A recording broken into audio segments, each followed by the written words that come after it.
Yan, extract na natin siya dito sa ating juicer. Kunti lang, no? 7 piraso. Pero na. Yan, juice na natin siya sa ating mahiwagang juicer. Parang lang.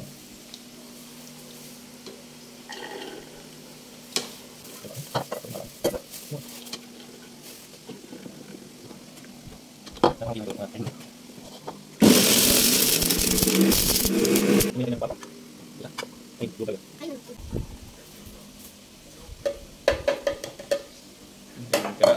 Ganito karami yung isang yung 7 piraso. Tikman natin ha.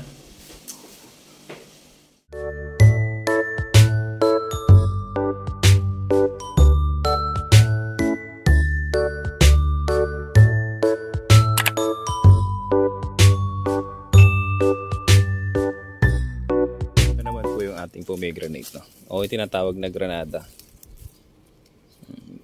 Medyo maliliit siya kasi native siya. Nahingi ko lang yung buto nito sa village namin, sa kapitbahay. At ganito lang siya.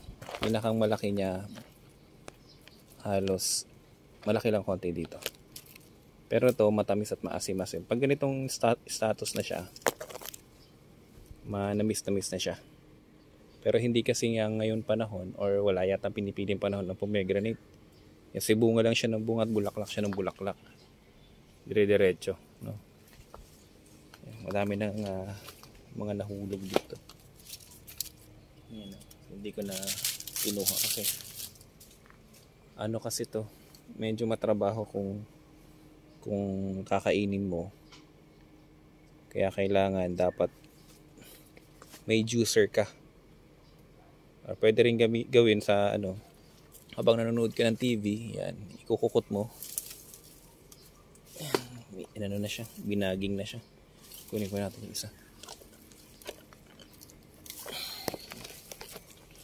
Yan, gawin natin siyang juice. Try natin gawin juice kasi may juicer naman ako. Ayan. Namatay na yung isang puno doon. Pero masipag mamunga. Ayan. Dito naman yung nasa paso ko. Galing naman to ng Saudi. Pasalubong nung aming kakilala. Ano siya? Out of siguro 100 na buto, isa lang ang nabuhay ko. Ayan o, nasa paso. Talagang alagang-alaga yan. So gagawin ko dyan pag lumaki, pag nag-matured na imamarkot ko para dumami siya. At mabilis bunga. Malaki yung bunga niya. Pag tatluhin mo ito, yung isa nito. Tapos matamis yung buto. Ayan o. Pangit na. Nag-ano na siya. Huwag na to. Ipatubo na natin din sa kanyang area. Itong isa. May mga butas-butas. Sige. Meron pa dito sa harap. At try natin kung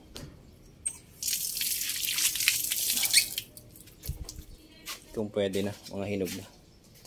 Ginaling ang saging nakaraan. Ay, ang dami bunga. Ay, ito medyo malaki to. Ayan.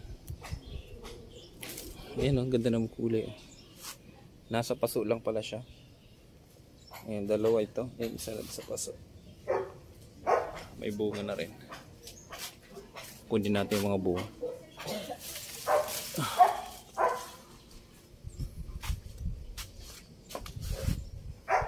Ayan, isa pa doon, kunin ko mamaya. Itong tatlo ito kukunin natin para gawin juice kasi kunti lang naman yung juice ito.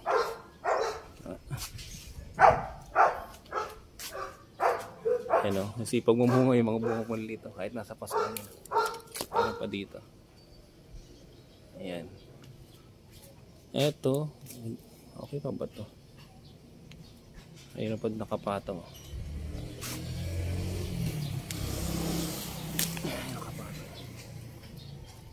So meron na akong 6 na piraso. Try nating i-juice. Ay, 7 pala, 7.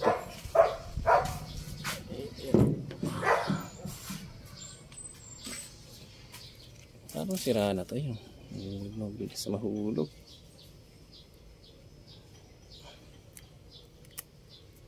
Try nga natin. Sige. Nandiyan lahat siya. Oh.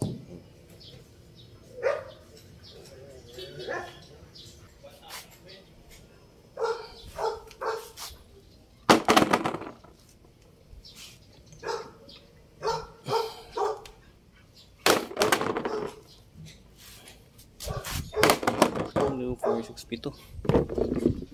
Ito yung nakuha natin na pomegranate.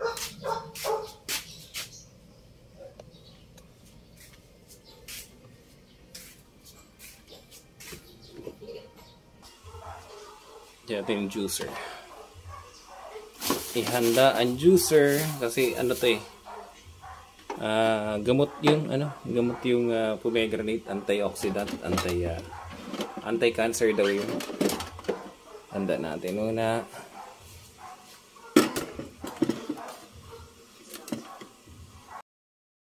Granate, 7 piraso no. Ano ko, yung gagawin natin juice. So, patuturo ko sa inyo kung paano ito gawin. At gagamitan natin siya ng kutsilyo. Medyo matigas to at busisi kasi to.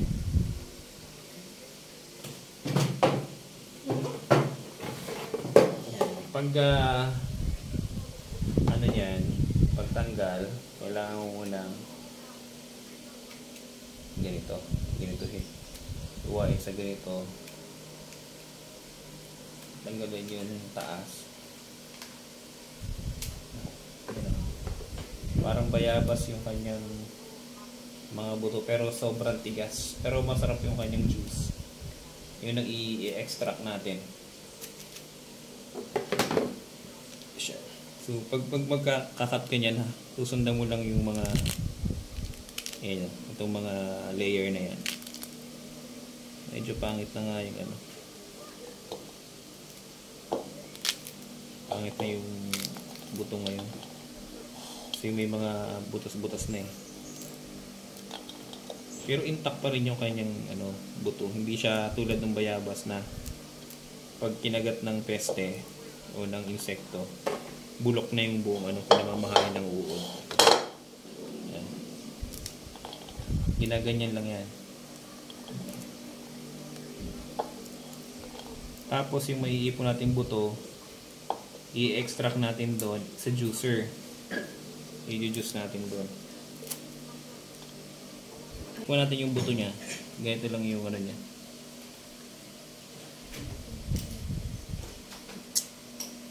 Asim-asim. Asim-asim. Yung buto niya sisipin lang hindi siya kakagatin o hindi siya dudurugin kasi matigas yung buto niya. Normally ini-extract talaga or tinatanim din yung buto. Masarap siya pero nabibitin ka kasi. Hindi tulad nung pasalubong sa amin nung kaibigan namin galing Saudi, malaki. Kahit kagatin yung buto, malambot lang. Tapos mas juicy siya. Tara, isa natin.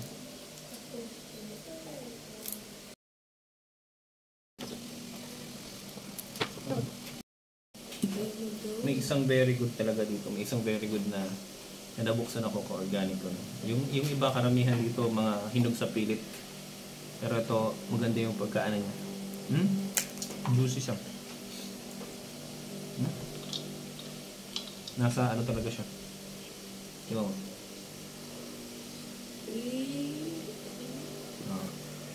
Ang lasa. Matamis. Tamis Matamis. Tapos tamis. Yan yung texture ng niya. Compare dito sa Compared dun sa iba. ito malaki. Pero parang na-overripe na siya din. Ito yung nakuha natin guys, mga ka-organic ko.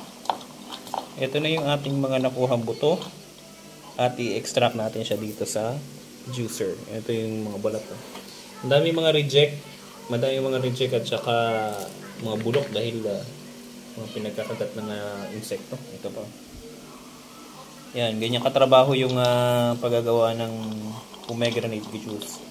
Pero ang lasa nito, patitikim ko sa inyo. Pakikita ko sa inyo pala, sorry. Yan, juice na natin siya sa ating mahiwagang juicer. Sarap mo lang.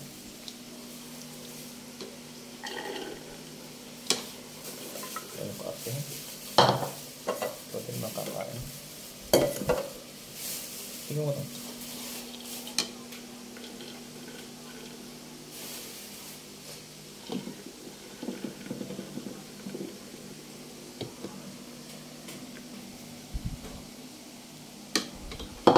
Napakakunti lang nito, mga idol.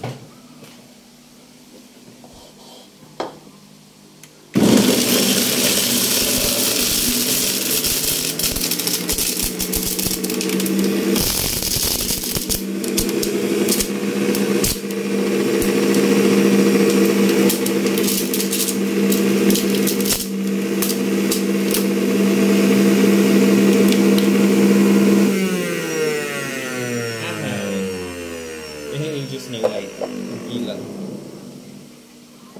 Yan.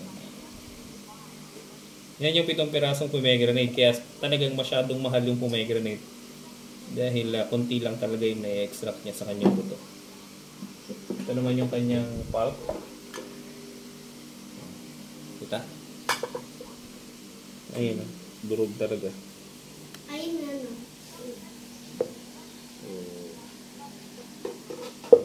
Pa natin. Ayun ang baso.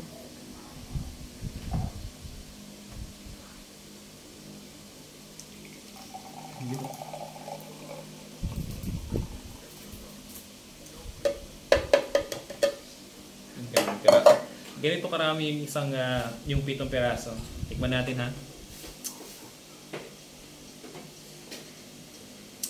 Tamis. Sarap. Halika. Patikman natin sa bata para ano lasa.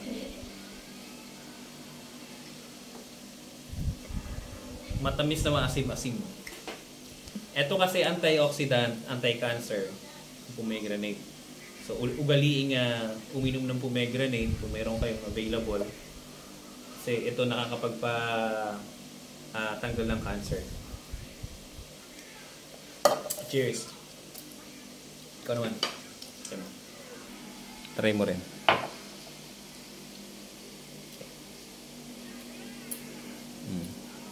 Sarap na. Kala ate. Di ka sila ate. Ate oh. Ate. Yan ka oh. Hati-hati tayo dyan sa konting pomegranate na yan. Walang yelo? Sarap na. Sarap siguro pag may yelo lang.